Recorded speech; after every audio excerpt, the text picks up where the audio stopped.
This video is sponsored by Fume. If you haven't seen Alan Wake 2 Part 1, you can click right here to check out that before this one. At first I thought Scratch was just affecting Alan by being nearby, but after some revelations later, either Scratch was putting on his best Alan Wake impression or he was just leaving Alan in control until he needs to take over. Considering the pain he's in here, my guess is the latter. Flashlight. How nostalgic. That nostalgia faded really fast when I realized I only had 2 shots. Agent Kieran Estevez, Federal Bureau of Control. I'll take it from here. I would have been happy with the little references here and there to the FBC, but the fact that they play such a large role in the story made me really happy. And luckily, they don't steal the limelight from Alan and Saga by sending in Jesse. Agent Estevez is just a normal agent and way over her head, even though she doesn't know it yet. We always start the new loop in Mr. Door's talk show, but this time around, it's gonna be a little different. I gathered you grew up nice and sheltered. This section came so far out of left field. Alan makes many attempts to escape the dark place, changing his writing style, genre, and even medium, such as a musical about his life. And while it doesn't immediately get him out of the dark place, it is a step in the right direction, reinvigorating Alan's drive to escape. The lighting of this segment completely blows my mind. The spotlights from the live action screens actually shine out into the game environment. I'm no game dev, so I have no real clue exactly how difficult to program this is, but it seems like an impressive feat. I think the Champion of Light / Herald of Darkness are both referring to Alan and the fact that his fate hangs at the balance between his potential to either save the world or help the dark presence consume it. If I'm supposed to be scared, why is this song so damn catchy? I love that everyone is just vibing in between song parts. It looks like they're all just having an amazing time. I mean, who wouldn't? This was probably so much fun for them to record, and speaking of between song parts, they recorded full interludes in case you get lost or just want to take in the scenery. The musical recounts Alan's major life events, from his childhood, his best-selling books, and his struggles with substance abuse. Almost like this dance number is a way of reminding him of how far he's come. And honestly, we could all use a little reminder now and again. We may not get the Herald of Darkness treatment, but it's always good to reflect on how far you've come. Things get rough, you may fall down, and it may seem that there's no hope in sight. Life will knock you on your ass, but you made it this far, so be proud of that fact and keep looking forward, guys. So we recognize Tor and Odin, even if they got a little younger, but the guy with the flying V, the third member of the Old Gods, isn't one we see explored in the game, or why he only shows up in the Dark Place and the Summoning Ritual. We just know his name, Fat Bob Balder, and that he died of cancer in 1977. I'd really like to see his character explored a bit more, whether in DLC or another game. Is he just a vision from the Dark Place? Is he still alive and trapped there, or something else entirely? What do you guys think? Speaking of trying something new, how about we ditch some old habits? We're talking about our sponsor Fume, and they look at the problem in a different way. Not everything in a bad habit is wrong, so instead of a drastic, uncomfortable change, why not just remove the bad from your habit? Fume is an innovative, award-winning flavored air device that does just that. Instead of electronics, Fume is completely natural. Instead of vapor, Fume uses flavored air. And instead of harmful chemicals, Fume uses all natural, delicious flavors. You get it. Instead of bad, Fume is good. It's a habit you're free to enjoy and makes replacing your bad habit easy. It fills the void in a natural, guilt-free way. Your Fume comes with an adjustable airflow dial and is designed with movable parts and magnets for fidgeting, giving your fingers a lot to do, which is helpful for de-stressing while breaking your habit. I'm always shaking a leg or fidgeting, so having the cute little clicks was really nice to use instead of bouncing and having people constantly ask if I'm anxious. Coupled with how premium Fume feels in the hand, it's got a really nice heft to it with quality materials, and it just made it a joy to use. Join Fume in accelerating humanity's breakup from destructive habits by picking up the Journey Pack today. Head to tryfume.com/GamingWins or scan the QR code and use code GamingWins to get 10% off when you get the Journey Pack today. I enjoy how the video on the screen reflects what's going on in game as well. This section has had no combat up to this point, but Big Screen Alan is suddenly surrounded by Taken and begins fighting them off right before we're given the first enemies of the level. I really thought the musical was over when I passed through the writer's room, but there's obviously more to the story than that, and we're hit with a sick jazz number in the middle of our rock opera, which both Ilka and Matthew absolutely nail, making it a highlight of the level. It is Alan's show after all. This section was a very unexpected treat and easily one of my favorite moments in the game. We see Poets of the Fall return as the old gods of Asgard, which never disappoints, and they have such a way of weaving the narrative into their songs. The devs said they wanted to one-up the Ashtray Maze, which seems like an impossible task, but they really delivered on that. I feel like Sam Lake saw the opening of Peacemaker and said, I want to do that, and did it. And he had to fight to keep this section of the game throughout development, but he stuck by his vision, and it more than paid off. The look on Sam's face performing this at the Game Awards was one of pure joy, and knowing how hard he fought to keep it and this game alive, he deserved that moment of happiness. Herald of Darkness. Ati is just like me for real. Remedy recently added the Old Gods of Asgard Greatest Hits album to streaming services, and I haven't stopped listening to it since. Getting the... Oh, Saga? When I first saw Rose, the nursing home, my first thought was that she's just being written in different parts of the story to help Saga, but in reality, she's just working 2 jobs to keep a roof over her head because rent is expensive out here! Can't even escape capitalism in the digital world. Is the Valhalla nursing home really the Norse afterlife? Probably not, but there are definitely some residents connected to it. You've got the obvious ones, Thor and Odin. Ati isn't Norse, but he's practically their neighbor since he's Finnish. Norman, whose name is the one given to the Viking settlers of Europe and means Northman. And then there's Mandy May, who seems pretty unassuming until you notice that she's constantly knitting to the point of making her hands bleed, which could be a nervous thing or part of Alan's story, or she's one of the 3 Norns of Norse mythology, weaving the fabric of fate. Far-fetched, but let me have this. Totally not creepy that Rose has a shrine to Alan in the nursing home office. The song Ati throws on the jukebox is called The Poet and the Muse, which is my favorite Old God song. And it refers to Tom Zane and Barbara Jagger, but the most important lyric for our upcoming story is The Lady of the Light, referring to Cynthia Weaver. She gives Alan the clicker in the original game and isn't quite herself in the sequel. Try to do good, but only Prime comes out. Ati is just as big a fan as me. In you, like all Andersons. What was that? The Andersons have the power of true sight, so yeah, clairvoyance. It makes a lot more sense how Saga can pull deductions out of nothing. Want to steal his thunder? I get it, because he's the god of thunder. Sorry? The nursing home is easily the scariest section of Saga's story, and this specific jump scare gets me every time. The facial animations for the characters are insane. Even for side characters, the expressiveness they show is amazing, especially Rose. She makes so many weird faces that really enhance the crazy shit she says. And as a quick side note, I just want to acknowledge the fantastic job that Jessica Peretti does bringing Rose to life. Rose is a weird, bubbly, super obsessed fangirl that just wants to help, but comes off a little, well, weird and obsessed. There's not a single bad performance in the game, and Rose is definitely one of the standouts. Just another example of how varied the puzzles can be. These dates coinciding with important events for the cult will also tell us our password, and while there are clues hinting at the solution, the game just trusts you to be smart enough to figure it out, which I love. These enemies are creepy as hell, and I hate them. Good way. And even though this is the first bit of combat in the nursing home, Remedy does an amazing job building the tension, up to the point through the music and the audio. The composer Petri Alanko is no stranger to using unique and interesting techniques for audio and music design, like the ultrasonic microphone and control. But he's really outdone himself in Alan Wake 2, using delayed audio to help build tension or submerging instruments and recording their sound underwater. The team also created an instrument they lovingly call Marvin, which is an array of metal springs and wires played with a bow for a string instrument, and it sounds just as weird and unsettling as you think it does. Poor Anderson, you come out of here this minute. Maybe he's had a little bit too much moonshine. What on earth do you mean, Saga? Tor is resting in the wellness center. Oh, how are you gonna act like we both just didn't watch that man take a dip in the pond? It's the middle of the night, not enrichment time, the Found. For being completely crazy, Rose is pretty helpful. Her obsession with Wake is probably a part of the story, causing a lot of parallels with Cynthia Weaver. Cynthia was equally obsessed with Thomas Zane and was written into the story to keep the lights as the Lady of the Light. And at the end of the first game, Rose took up that role, helping Alan and Saga as best she can.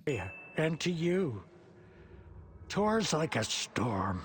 Saga's mother's name is Freya. Saga was believed to be an attendant of Freya in the mythology, but in our story, they're mother and daughter. Freya was the goddess of love and war, mourning and searching for her lost husband, which also falls in line with our story. Odin and Thor chase her husband away, causing Freya to leave with little baby Saga, and it's one of the way Odin loses his eye. The right thing, leaving with you, even if it broke your grandfather's heart. Norman may just be an old man with memory problems, or the Valhalla nursing home is more than it seems. Is the inventory system pretty much Resident Evil's? Yeah, but there's only so many ways you can make inventory management work, and it lends itself to the survival horror aspect of the game better than the original game ever would have. I like how the dart on the painting looks like it represents the darkness taking hold of Tor. Dark water. The album is located in the same place Cynthia was drowned by the dark presence, so she's not exactly lying to us. Whoa, these guys are cheating! As the game progresses, enemies become quicker and more plentiful, making you really start to feel those good old tank controls. The way the light reflects off the water is just mwah. Literally nothing happens in the basement. That didn't keep me from shitting myself the whole time I was down there. The atmosphere of this game is immaculate. Look in the mirror.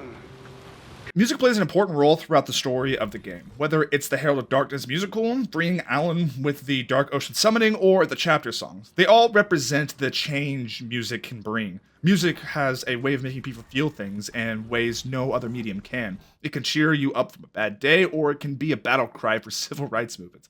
Music has been a part of us for as long as we've been around, and the way it inspires is amazing to me. The world design of this game is amazing. The original game was pretty limited in terms of locations due to it being located in Bright Falls and the surrounding area, but with the overlap and Dark Place shenanigans, it allows for a lot more freedom in the art design. One minute you could be exploring the nursing home, and the next you're dropped into an old, half-flooded bunker, or running from shadows in a Max Payne-esque New York City. This is all, of course, aided tremendously by the SSD that is now being utilized in modern hardware. And even the world around Bright Falls has been given a major facelift, with places like Coffee World bringing in some extra color to the dense forest of the Pacific Northwest. The world is so much more varied than the original, and it's just gorgeous. This part where Cynthia chases you through the water is terrifying. The boss fight with Cynthia is a mixed bag. While I enjoy most of her fight with her shooting waves of water and the phase where she drops to the ground and chases you, those heat-seeking orbs, darkness, can eat a bag of dicks. Decent fight overall, though. I can feel it. Wake becomes more clear the more overlaps you complete, almost like he's getting closer to the surface of the lake. I love all the patches on Tor's vest. Besides the many Old Gods of Asgard patches, he's got some really interesting ones. There's one for Otzi and the janitors, gotta rep the homie, and among the more mysterious ones, there's the Black Pyramid, which is connected to the board from Control. But he also has one for Poets of the Fall, because they're also canon in the Remedyverse. I wonder if in-universe Mako ever gets mistaken for Odin. Your dad was a complicated bastard. We're never given any confirmation of it, but it's strongly hinted that Warlindor is Saga's father, and that adds a crazy layer to her powers. Not only does she have the seer powers of the Andersons, but more than likely, she has the ability to travel between realities like Dor does. And what did he do to make Tor and Odin force him away? Sometimes parents don't like their kid's significant other, but it's not often they try to kill him over it. It's one of the mysteries of the game that I hope gets explored more in the DLC, because there's so much to unpack with the situation and Dor as a character. Whoa! There's that famous temper. Lucky thing I'm not a paparazzi. Before the events of the first game, and after the release of his first Casey novel, Alan hit a writer's block and started spiraling into substance abuse and fits of anger, especially towards the paparazzi, which is why Alice took him to Bright Falls in the first place. A lot of Alan's character and past is inspired by a young Stephen King, who also battled with substance abuse and doesn't remember writing entire books.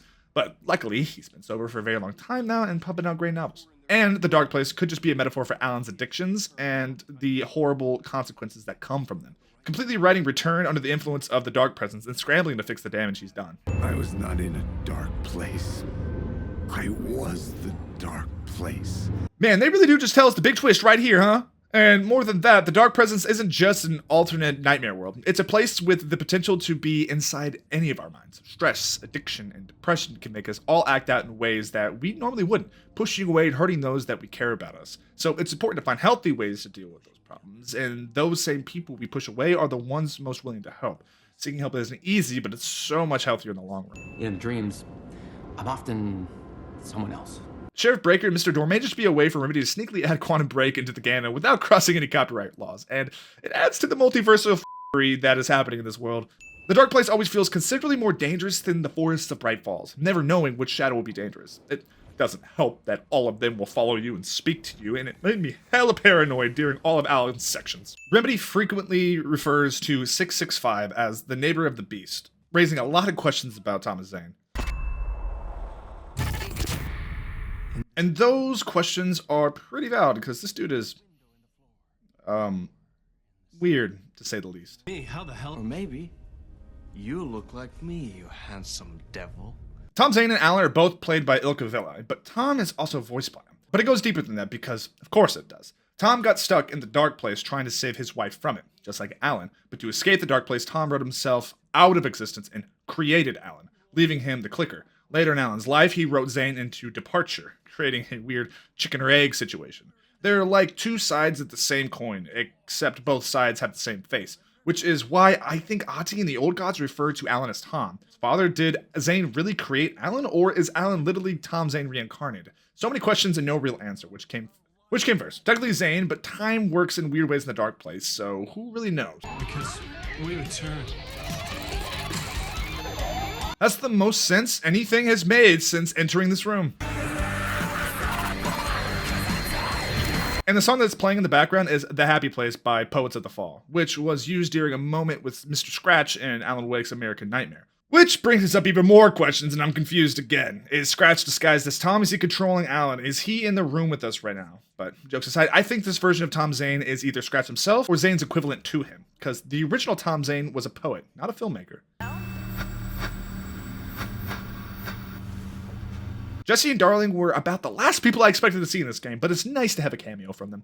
Wandering the Oceanview Hotel was easily the scariest segment of Alan's story, with tight hallways not leaving much room to run from danger, and I ended up here right after the nursing home. It ended up being the scariest couple hours of the entire place. I'd really like to know what's going on with this place. There's the Oceanview Motel in Control, and while the hotel is much larger, it shares a name and some other similarities, like the different symbols on some of the doors, like this white pyramid, a spiral, and the black pyramid. I'm sure there's some connection here, I'm just not sure how. Trying to find inspirations that can lead him out. The story becomes darker and darker, making the dark place even more dangerous. That's one hell of a catch-22. And I mean darker. The hotel becomes more and more grotesque as you change the story, as if this place isn't already scary enough. The devil had stayed in the hotel. I mean, there's no one better to play the role. Mr. Scratch is an old pseudonym for the devil himself, derived from the Norse word scrattle, meaning forest demon, which is pretty apt for his role and location of the story. Every time the dark presence reveals itself in a scene, the only discernible detail about it is twisted images of Alan's face. Like, it's a dark reflection of it, meant to make you question if it's even there to begin with. Getting chased by the dark presence is never sunshine and rainbows, but the chase in the hotel was especially terrifying, with the halls practically exploding, shadows in the way, and somehow teleporting in front of you.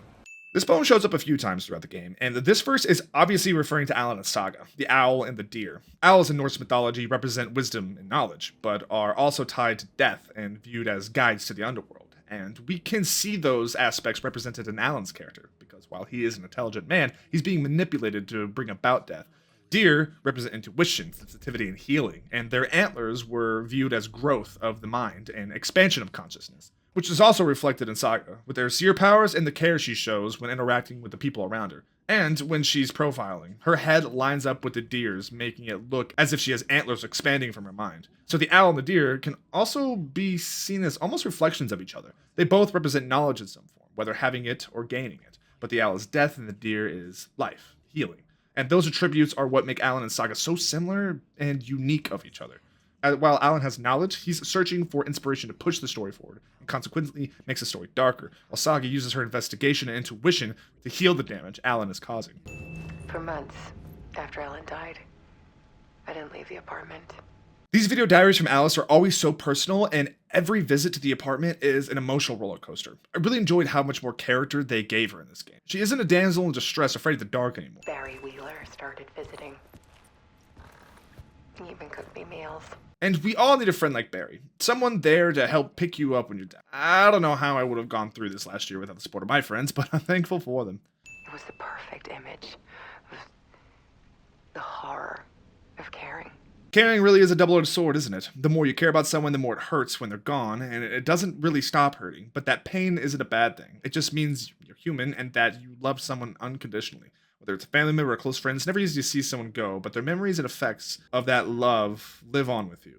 Immersed myself in it. I only went out at night.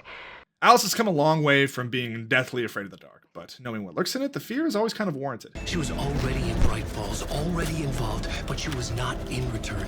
Not yet. As it's been mentioned before, time works weird in the dark place. Saga is already in return, just not this draft of it. And since time is weird here, this Alan coming to interrupt probably isn't possessed by the dark presence, and is instead a version from a previous or future loop. Alan really is the biggest obstacle to himself. Reload animations, especially for Saga's pistol, are smooth as f***. Is a parautilitarian. We have him locked up in the holding cells per protocol. A parautilitarian is a person able to interact with an object of power, like Jesse and Dylan in Control, or Alan Wake, who funnily enough was another prime candidate for director. Problems at HQ. Agent Estevez is mentioned to be working in Bright Falls during the Control Alan Wake DLC. But that happens in 2019, so your guess is as good as mine. I have no concept how time works in these games, and I'm convinced it's broken. If the problem she's referring to is still the hiss, then the oldest house has to have some weird time shenanigans going on with it as well. Could use a bit more light. Is there a mom equivalent to a dad joke? Cause that's some, well, hi hungry, I'm dad energy right there. A shadow crawling under my skin.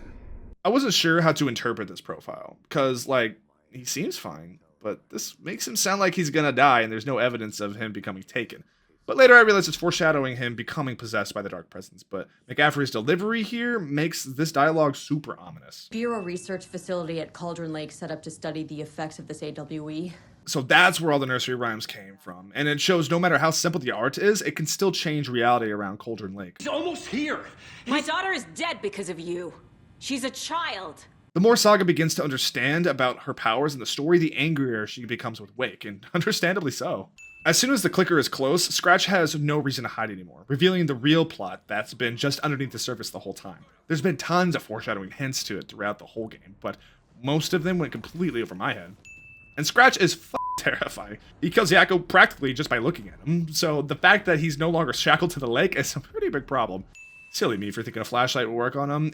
And not only that, he's immune to all light sources, except the FBC spotlights, which are also powered by those same big cubes from a Control. But unlike in Control, we don't mind powers to toss him around. The first fight with Scratch is probably my favorite boss of the game. He can't be stunned with light like normal enemies, he's more persistent than Mr. X, and you can't interact with cubes unless you stun him, making for a very intense fight.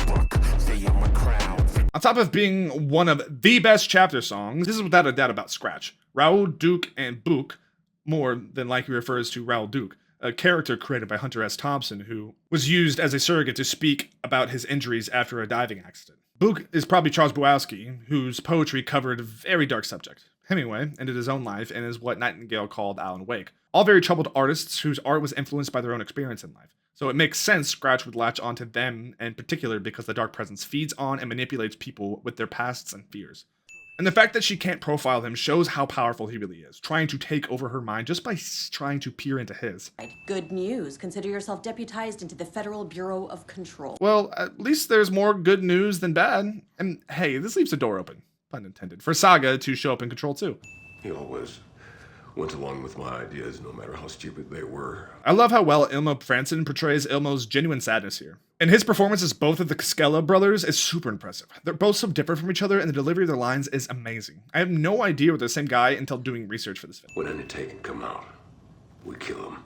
The cult protecting Bright Falls and killing Taken was not on my bingo card, but they were a great red herring to keep me off the trail of Alan actually being Scratch. Half done isn't done at all.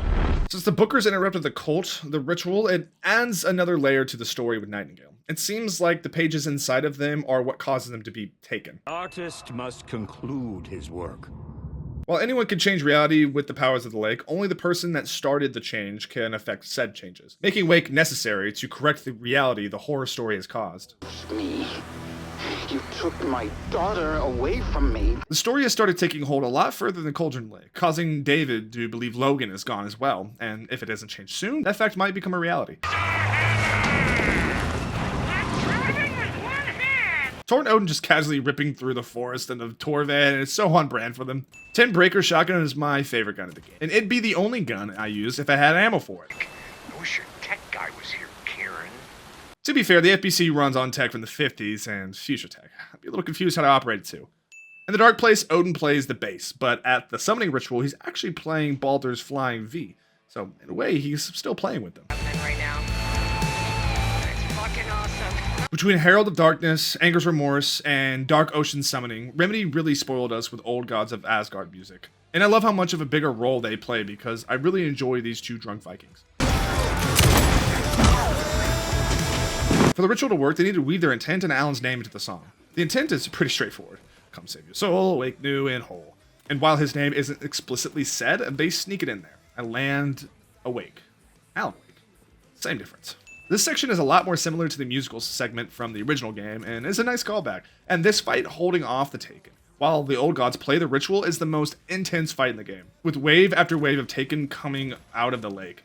Luckily, you get some help from Casey and Esteves, throwing flares, hitting the Taken with flashlights, and dropping ammo for you. But even with their assistance, the fight is difficult and forces you to constantly be on the move.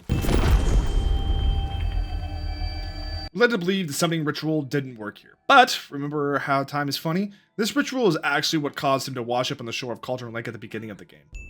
It was to indulge you, but we can stop pretending now. And I love David Harewood's performance as Mr. Dorn. He's funny and charming, but when he lets down that facade, he's so intimidating. And having no idea what his character is capable of makes him even scarier. Endless, convoluted loops you insist on going through. And by now, what we've been going through with Saga's story, it's pretty clear that the rules Alan thinks he needs to follow in the Dark Place aren't anything set by the place itself, but instead him. Alan is his own biggest obstacle, trying to make the outcome perfect when he could probably just write the story and waltz right out of the lake. And it doesn't help that other versions of himself get possessed, go crazy, or just kill each other trying to make the perfect story. It's one hell of a metaphor for writer's block. Otzi's still throwing out finished wisdom at every turn.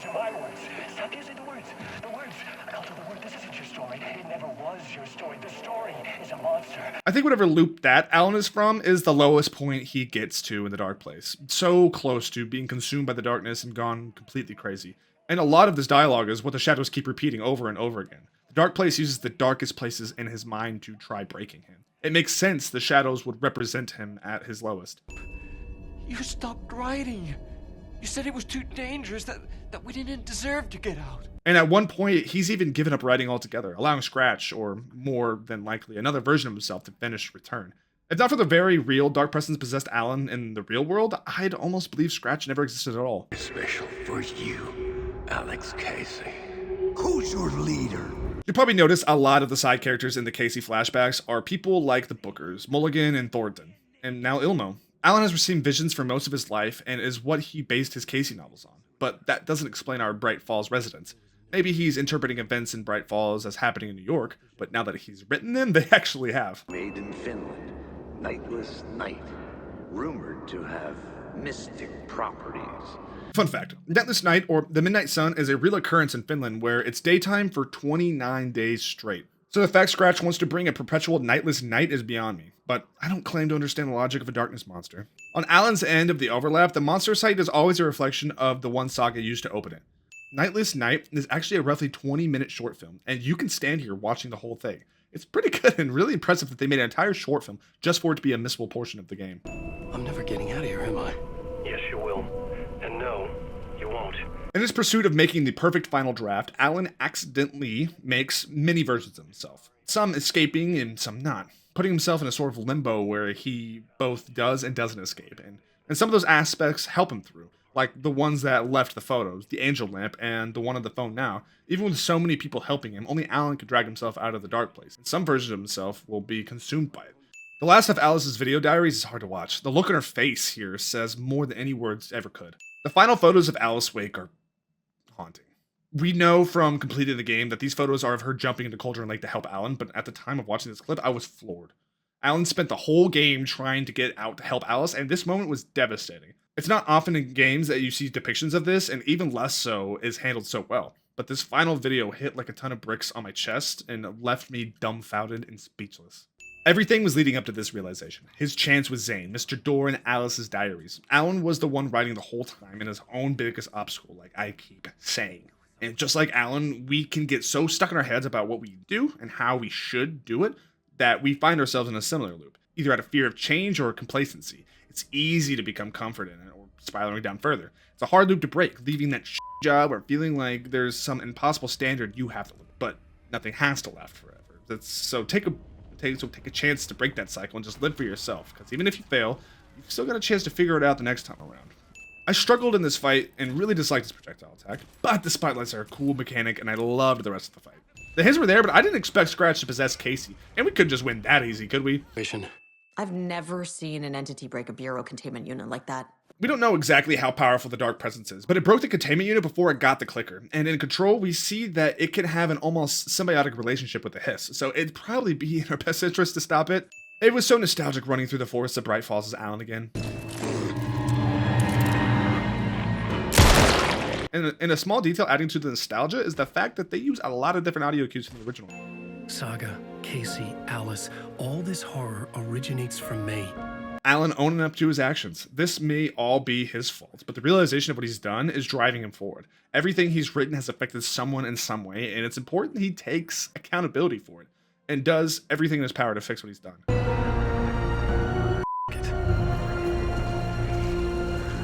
The score here is phenomenal, and the first time in the game that it's not ominous, scary, and foreboding. It's somber, yet still hopeful, triumphant. Alan is diving back into the darkness, but on his own terms, and to do what must be done to help people he's hurt. And this is not what I was expecting entering Bright Falls. A real Nightless Night. People are happy, celebrating Deerfest, and gushing over Alan's new book, but it's all an illusion made by the dark presence. I know I have a world-ending catastrophe to prevent, but I couldn't help but explore Deerfest. It's so colorful and festive. I can see why the residents look forward to it every year.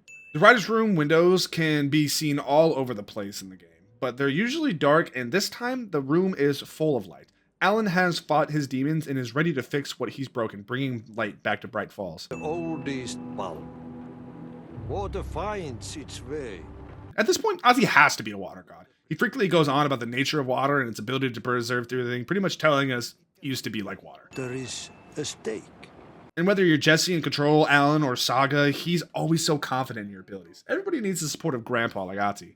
I can't believe it took me to the end of the game to realize it, but the owl on the wall in the writer's room watches you, as if this place isn't creepy enough already. At the center of this story, she was now my co-author. We spent the entire time working to fix the story as both Alan and Saga. It's only fitting that they finished writing the story together. My work, it's all gone. What the hell is happening? We return to Saga and her mind place, but it's much different than it was before. After being thrown into the dark place, it's begun feeding on her mind, trying to make her own personal hell, just like it did with Alan and so many others. Powerless. I'm not powerless. What is happening here? But unlike Alan, Saga can see through the deception. She's confident and sure of herself, the complete opposite of Alan when he was first taken. That doesn't stop the dark place from trying to get through, though, showing her deepest insecurities to break her will. Blaming yourself, Anderson. But she sees right through it, using her fond memories of her family and friends to fight back. The love of friends and family is a powerful thing, and I don't know how I've gotten this far without them. And I believe this is where her power as a door manifests, because she just says, I'm leaving, and the door swings right open. We're in this together. It's not without the help of his friends that Alan realizes that he's not alone and this is his story. That he's not just another victim of the dark place. The dark presence, or his troubled past. He has a choice to rise above being the victim and monster. And it's quite a message. We're all so much more than our pasts. The trauma, the bad decisions, the good even. Those things help make us who we are, but we're more than some of our parts, and sometimes all it takes to realize our true worth is a late night conversation on the porch with a good friend over a beer. Remedy could have given us a boss fight here, but I don't think that would have fit the theme. The ending had been written. All that needed to happen was for it to play out. Is it too easy? What if this is still the dark place? In every good story, the hero sacrifices something to save the day. Sometimes something has to be lost to move forward, and it may hurt to make that decision, but to rise above being a victim or a monster, a hard decision needs to be made to prevent continuing that cycle. The theme of victims versus monsters is explored throughout the game and culminates with these final moments. Alan is a victim of his troubled mind, and as a monster, destroys many lives with his stories. But he becomes the hero the story needed throughout the help of his friends. And I think we can all relate to Alan a bit. This part is just for you. Alice helps Saga escape the dark place and guides Alan through the nursing home. But it didn't hit me till this moment that she was still alive. But I don't feel like it lessens the impact of the apartment scenes. They still came as a shock to me on the initial playthrough and achieved the goal they were going for. To help Alan understand the things he's done. And I'm excited to see where her story goes from here. This game was an absolute treat. It delivered so many emotions throughout the entirety of my playthrough. The world is charming, the characters are full of personality, and the game is fucking terrifying. I've never played a game where I'd go from being engrossed to the story to laughing my ass off to shitting my pants, all in the span of like 10 minutes. It's all blended so seamlessly, and it's oozing with its finished roots. It wears its inspirations on its sleeve, but it's not beholden to them. Taking ideas from other media such as Twin Peaks, the Dark Tower series, Silent Hill, and even all of the different aspects of Norse and Finnish folklore. Using it all to create such a phenomenal, unique story unlike any other. The gameplay is simple, but solid, improving upon the original game's framework. Remedy wanted the game to feel more personal in both story and gameplay, contrasting the original's mostly action-focused combat. Enemies are more sparse, but also more dangerous by themselves. And with the RE-style inventory system, management of it is important and is more fitting for the grounded horror of Alan Wake 2. Instead of a complex system like Control, your weapons have more weight and impact, but limited ammo. The flashlight is your most important tool, and it's easy to run out of charges if you're not careful, making every aspect of the gameplay a balancing act and improves the horror they were setting out for. The tank controls harken back to classic survival horror games, making the tension during combat much higher, even when it's just a single enemy. The music and sound design is phenomenal, as always with Remedy titles. They create such a real sense of dread just through the audio, always giving the feeling of never being safe, and they make sure to throw danger at you just enough to make that fear necessary. The music from all of the artists involved is fantastic, and they all fit the story of the game into their songs so well. I loved that Post the Fall gave us not one, but 3 songs for this game and played a much larger role in the story. What a story it is. It kept me guessing at every single turn. Every actor in the game performs their part amazingly well, with Ilka and Matthew being such an impressive pair that they seem like a single actor. I love the character of Alex Casey with the dual performance from Sam Lake and James McGaffrey, referencing back to their Max Payne days. I never quite expected Casey to be such an integral player in the story, but his love of coffee, grumpy quips, and tragic background were such an interesting part of it. I'd also like to take a moment to remember him, because James McGaffrey recently passed away in mid-December. His performance as Casey was unforgettable, and I'm so glad we got to spend as much time with him as we did. He was a beloved part of the community who gave us many characters we've grown to love over the years, and he will be sorely missed. As for that somber note, moving into the lore, Ati, Odin, and Tor are still very mysterious for how much screen time they're given in the game, and I think the story is better for it. Sam Lake recently spoke about storytelling in an interview, saying that questions are more important than answers, and that we should never end up in a situation where everything is wrapped up and there is a definite one true answer. And I really appreciate that about him. He doesn't hold our hand and outline the story for us. He trusts the player to understand the story and to come up with their own theories, which is something I really love. And I know some of mine are probably wrong, or y'all have a different interpretation of it, which is a beautiful thing. I love seeing other people's theories, so let me know down in the comments how you guys interpreted things. Over the course of this video and Control, I've gained a lot of respect for Sam Lake. I've found a lot of inspiration from him. The man is a genius and is uncompromising in the vision he wants to create. He and the team at Remedy worked their asses off to create the game and failed many times. The game went through rewrites and development troubles, and some scrapped versions of it actually ended up being expanded on and released as Quantum Break and Control, but they never gave up. 13 years later, their hard work and determination, it paid off tenfold. On top of Alan Wake being the craziest metaphor for writer's block ever, there's also an underlying theme that art can change the world. While it's quite literal in the game, it's also true in life. With the running theme of duality, two stories, characters, and narratives, victims and monsters, they outline the sequences of the changes it can bring, be it music, literature, or film. Art has a way of making people feel things and inspire for better or worse, because the world isn't as black and white as victims and monsters. It's up to us to rise above that and be the heroes. So be good to each other. You never know what others are going through, and create things that inspire others to do, and create things that inspire others to do good as well, because we need more of that in the world today. Pizza.